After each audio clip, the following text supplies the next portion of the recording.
I hope he will see this, and I'm sure he's very happy and proud.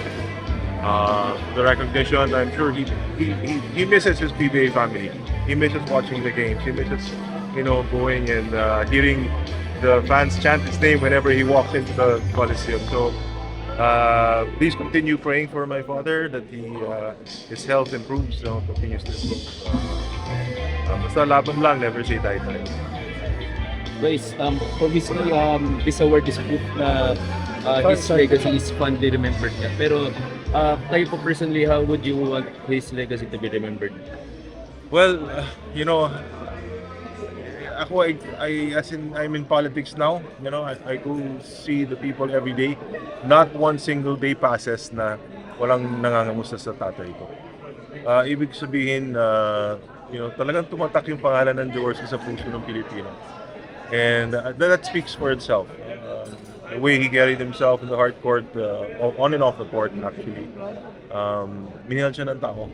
And I think that's really what's giving him the desire to get better. We're thankful to everyone who have been praying for his health to improve. And again, sana tuloy-tuloy lang yung dasal.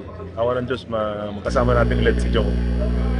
Sir, how did he receive the news nung nalaman niya na he'll be receiving itong lifetime achievement? Yeah, actually, very very happy siya kasi nung alam naman ng mga members ng press, ng PBA press, pag meron silang ganito, talagi naman full support ng aking ama in the previous years. So itong napakalaking karangalan na binigay ng PBA Press Corps sa kanya, yan talaga malapit sa puso niya. So maraming salamat sa PBA Press Corps. Kumusta sir ang yung nabanggit niyo nga po na hopefully yung mga prayers for his health, kamusta po si Senator ngayon?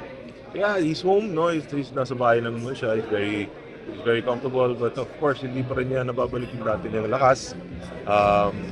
But the important thing is he's physically stronger now than he was last year. Last year medyo mas marami siyang challenges. So again, may improvement naman, pero hindi pa rin siya back 100%.